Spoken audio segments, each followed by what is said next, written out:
Hey guys, once again here bringing you a Dragon Ball Z Dokkan battle video, and so Dokkan 2 is finally here for Global. We had to wait an extra 24 hours for some reason. I'm still not entirely sure why there was a delay between Global and JP. We can speculate all sorts of different things.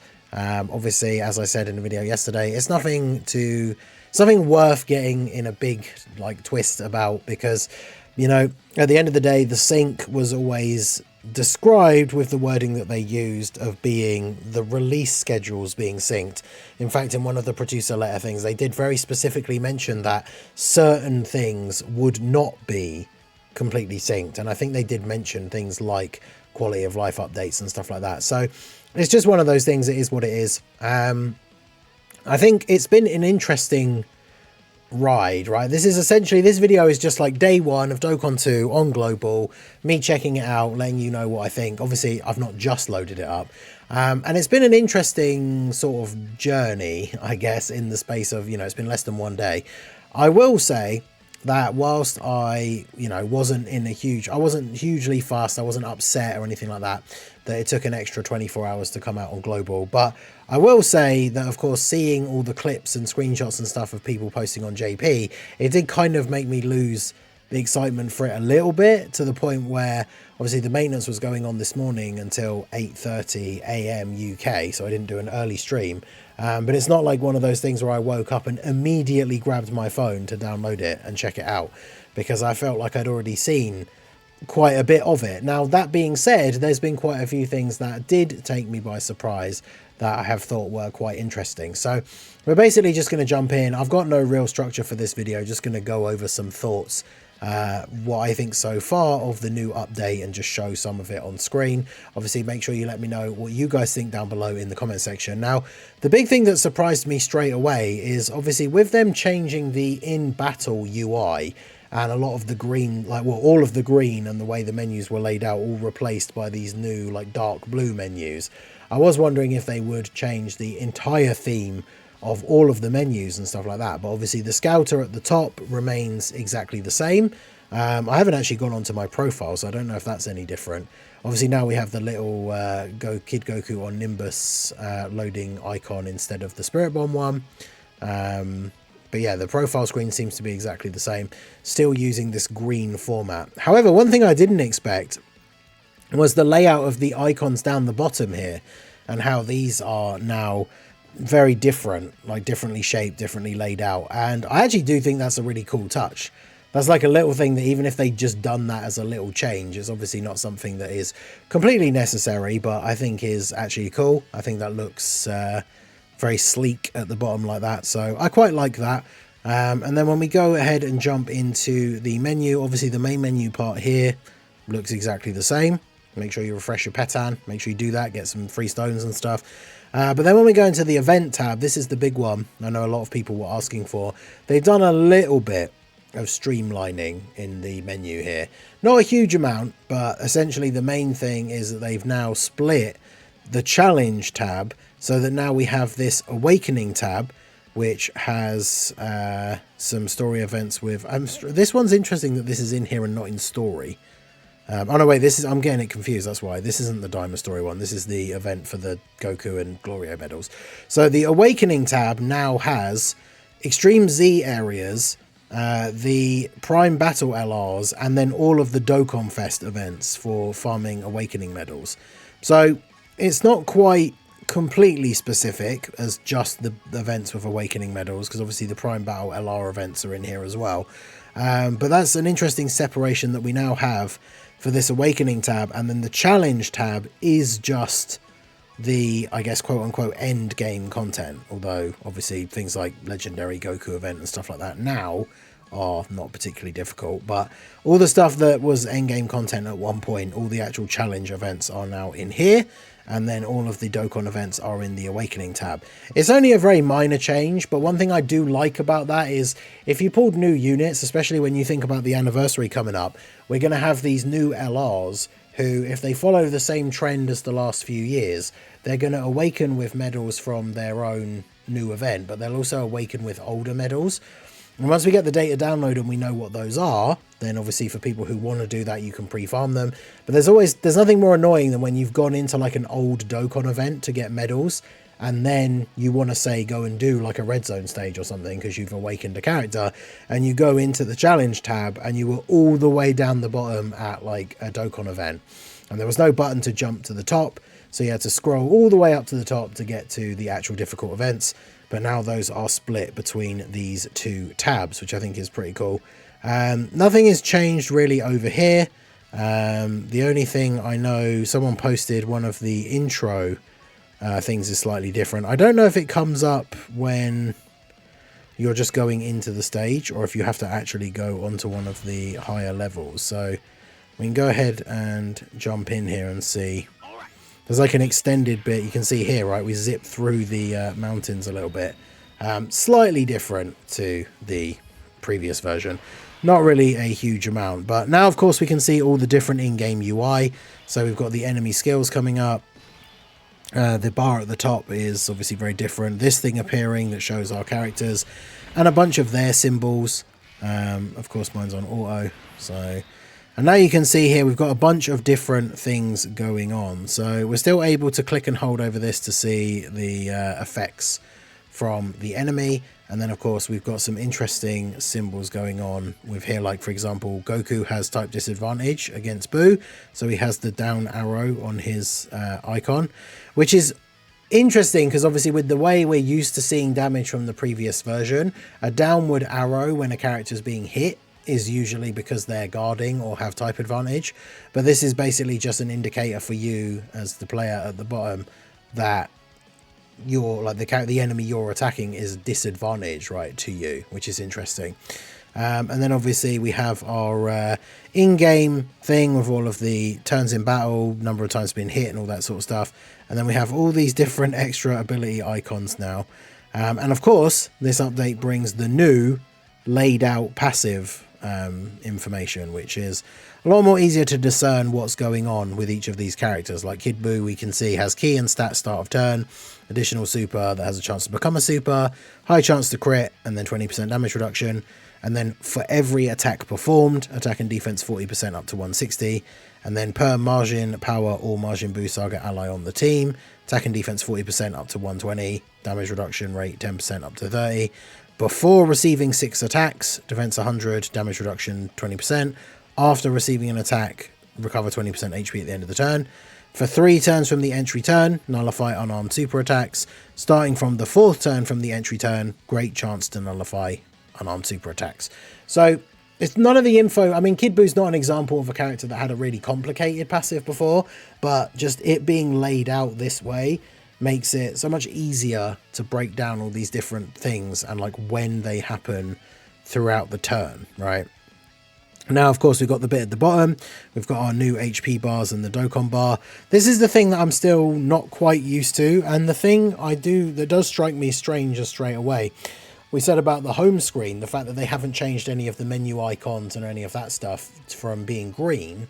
It does make me wonder why they didn't just keep this, like, the way they've redesigned the box and the font and all that stuff. I'm not sure why did they not just keep it green, like, and keep it in line with the other menus? Because now this is the only in-game, it's not really a menu, but like in-game display bar that is this sort of like blue theme and not green, which is interesting.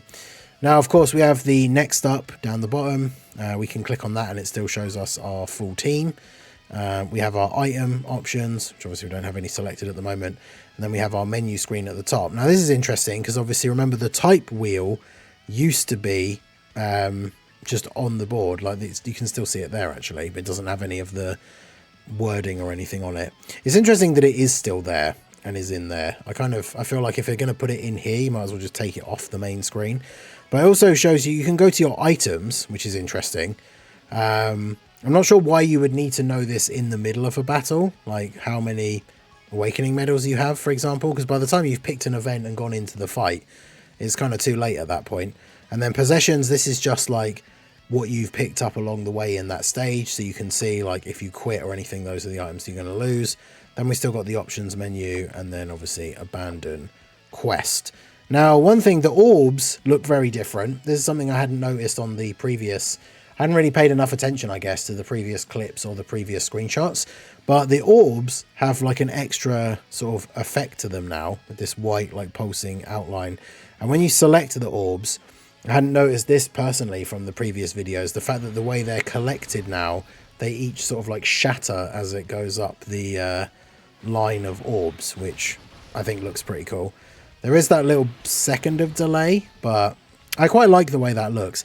Now, one thing I will say straight away is apparently JP, I've seen some people posting about it, have already addressed a post about some minor issues, like some of the extended loading times and stuff like that. So that's something that can be fixed in a future update. You'll have to let me know what you guys think in terms of how performance has been for you. I've seen some comments already from people saying that it's been super laggy and super slow since the update. Other people saying that they haven't even been able to get into the game properly. But you can see we've got like the new font for the attack stats and stuff like that. It looks slightly different, a little bit smaller, but still easy enough to make out.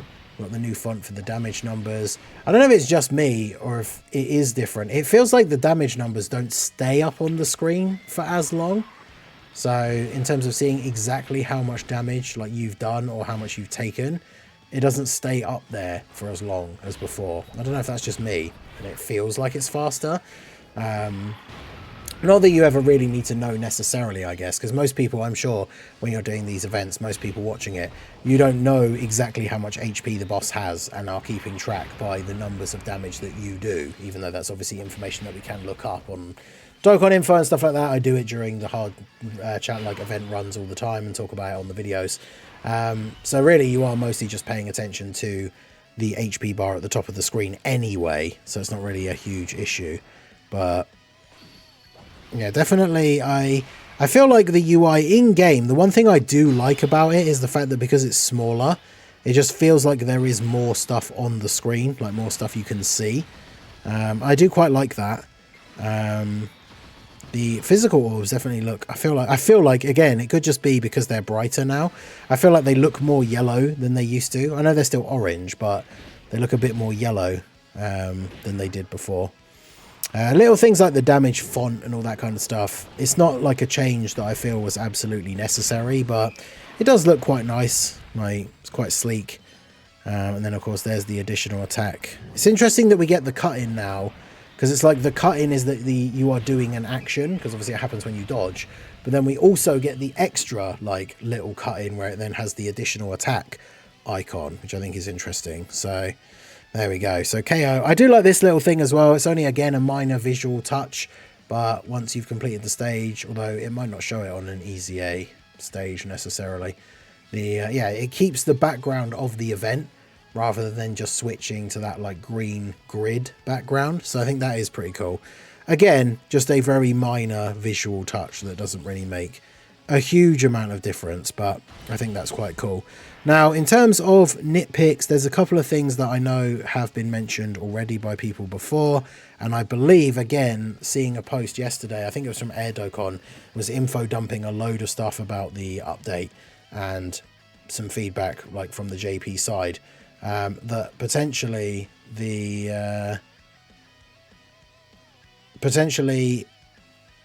update, there'll be a future update to fix this. But one of the big things, I don't know which event we can jump into. I don't want to do a super long one, so I guess we could just jump into this one quickly and have a look. So the one thing that has been significantly changed, and I guess like partly to take up less space on the UI, but that has definitely been an issue or caused some concerns from some people that I've seen, is this bit at the bottom where the wheel used to be. So now, if we were jumping into a difficult event before, we can see the wheel. We know what our starting rotation is. We know who is in slot 7. And sometimes for difficult challenge events, depending on who's in slot 7 and who's on your first rotation even, you can know that there's basically no point wasting your time jumping into the fight, waiting for the first bit to load up, and then quitting out and starting again. You might as well just quit out and start again here from this screen where we are now. However, you can't click on this to bring up your team, like on this screen. Like I'm trying to press it now, nothing happens, right? I can press this, but I can't press this. So you can see here we've got the Blue Boys, 18, and then Roche. This is my random link level team. So if we go ahead and jump into the fight, we get our versus thing come up. We can see our team down below. And then here's our rotation, and it is the rotation that it showed at the bottom. And then we can see it says next up again, and we can see our next 3 characters. So now I can essentially just work out from that the slot 7 character is obviously going to be the other Blue Boys, the Blue Boys friend. But I couldn't see that from the map screen. I had to go into the fight and then see the bit in the bottom right, and obviously I can just know that it's the other Blue Boy's friend. But depending on the team you're running, especially if it's a random one you've built for a specific mission or something and not one that you've run a bunch of times and know like the back of your hand, you might look at that list and still have to click this to bring it up just to double check who's actually in slot 7. So this is a thing that I think definitely needs to be fixed. The easiest way to do it is obviously when you're on this screen, pressing this button makes it do that. If you click over the next up, it brings up this screen. So realistically, all they need to do is make it so that when you're on the home map screen, like outside of the fight, you can do that exact same thing where you just click the 3 characters at the bottom and it brings up that list, because then that shows you your first rotation, second rotation, and who's in slot 7. It does still mean you're 1 extra click from the way it used to be, where it was just shown on the wheel right at the beginning. But if we were on this screen here, and we were able to click this bit at the bottom in order to bring up the team, that would obviously be super helpful. Because obviously one of the things I recently did is we finally got the run done for Heroes versus Goku and Frieza, and I've been working on the new stages, right? We managed to do Cell on stream the other day after a couple of attempts. I say Cell, the Android/Cell saga from Goku Story, but it ends with Cell. And I'm still trying to do the Frieza one, the Namek Saga one, but it is an example of one of those events where when I jump in, if I have a bad starting rotation, it's much easier to just quit and then jump into the event again. Although for that one in particular, it's annoying because it's still limited attempts per day, but that's the easiest, rather than jumping in, going forward on the map, getting into the fight, having all those start of first turn, like passive icons load up and all that stuff. And then realize that you've got like, you know, the other Gokus in slot 7, because for the Heroes team you really need like a Goku on turn 1 and a Goku on turn 2, so they can just start building up straight away. So if one of them's in slot 7 or they're both on turn 2 or something like that, like you don't want that, and you can't see that as soon as you first load into the actual game. But other than that, I mean, there's not really a huge amount. Like obviously we got the update for this stuff with all the visual changes. We've got the thing, I think the passive change thing is still one of the better updated things, because it's just so useful when it comes to being able to see all of this information in a better laid out fashion. But yeah, a couple of these little visual changes. I think the menus, the blue menu, like in game, the blue UI at the bottom with the health and stuff like that is probably the thing that's going to take the most getting used to. I feel like at this point I'm already kind of over it, like, you know, my initial criticism. I fear change. I don't like it when things change, but I already am kind of comfortable with it. But it's not something that I feel like makes a huge deal. The other changes are all little things like the font and stuff like that, which, you know, didn't necessarily need to be done, but kind of giving it a fresh coat of paint, I think, is kind of cool. But really the big thing, obviously, we're still waiting for stuff like the animated sprites, which I imagine they're probably going to start that with the anniversary units. Like, I imagine the anniversary units are all going to have the animated sprites, and then slowly but surely everything will get added into it after that. But so far, in terms of a big update, I mean, obviously the community's been it's been a big in-joke within the community to just call it Dokkan 2, because it is quite it feels like quite a big update because of the visual changes, which we haven't really had for a long time. But obviously, realistically, in-game, not a huge amount has changed. A couple of different menus layout is changed. The passive thing is obviously really good. A couple of extra symbols in battle. I didn't actually show an example of it in here, but we do have a guard indicator now for a character who is guarding, which, from what I've seen of the example screenshot yesterday from someone posting something from JP, it will show a character that has a chance to guard, whether they are actually guarding or not. So I don't know if I have a... do I have a Trunks team set up? I guess I could do the... I was going to say, if I do the Heroes team and try and get 3 orbs for Goku so he has a chance to guard, knowing my luck, he like, I won't be able to get 3 orbs because he'll get like a ridiculously good orb change or something. I don't know if I have a team with tech trunks built already from when I've been doing challenge runs and stuff like that. Typical that literally when I actually want one, I don't have a thing set up with a character that has chance to guard. So I guess we can quickly just throw an Android/Cell Saga team together here as the best example, because Trunks I feel like is probably one of the best examples of those characters, right? So if we throw him on the team, and then we'll just throw some other random units on here, because remember, he only has to have the Android/Cell Saga allies on the team as his condition for having the chance to guard. So there you go, just throw those guys on there. Is there going to be a Trunks friend? Probably not. Not really something that you see much these days. So of course that means we're relying on him being on the first rotation if we actually want to see him in fight. Which he is, good. A bit of luck here for the end of the video. So if we go into our fight now, we can see if we go to... Yeah, see, there you go. The icons are flashing up over his head here. So there is the new symbol, the arms crossed with the 5 indicators. Can we do this? Yeah, no, it doesn't actually show here. So there's nothing that shows you. The only thing is there's nothing that you can click on that shows like this is what this icon means and it is active. But yeah, the guard icon is now active on this image here. So you can see on the rotation down below where his things are popping up, the guard indicator is there. So I suppose this event isn't the best example because of course Whis just gets one tapped by anyone on the team, so he's not going to get a chance to attack Trunks and Trunks to actually show that he is guarding. But that icon is there to indicate that Trunks will be guarding on this turn, which does make a huge difference because in some difficult events, characters with a chance to guard, if you know they're not going to guard, you can put them in a different slot where there are less attacks. And if you know they are going to guard, then you can put them in that slot where you really want them to be able to tank a whole bunch of attacks.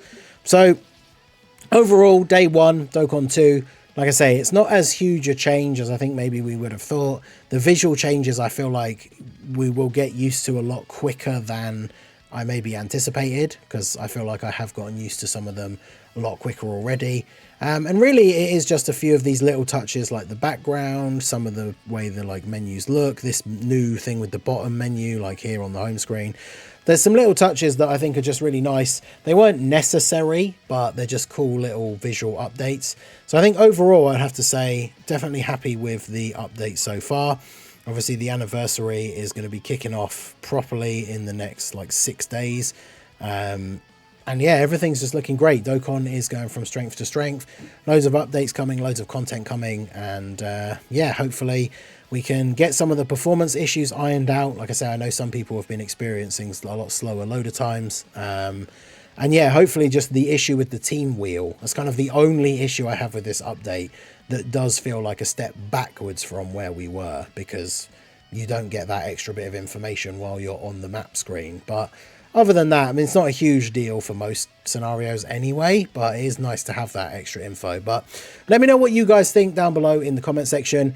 I will say, like, day 1, as a long-time Dokkan player, getting used to the new update, there's definitely a lot about it I like. There's not really a huge amount about it I don't like. The in-battle UI with the blue, like, bars and stuff, that's, you know, I'll get used to it. I already do kind of like it a little bit more than when I very first saw the screenshots. But let me know what you guys think down below. How has your experience been with the update so far? What do you like most about it? What do you like least about it? Let me know down below in the comment section. So that is going to be it for the video, guys. This has been the Masked Ningen. Smash that like button, subscribe to the channel if you are new. Check out the links down below, and I will see you all again soon. Have a good one.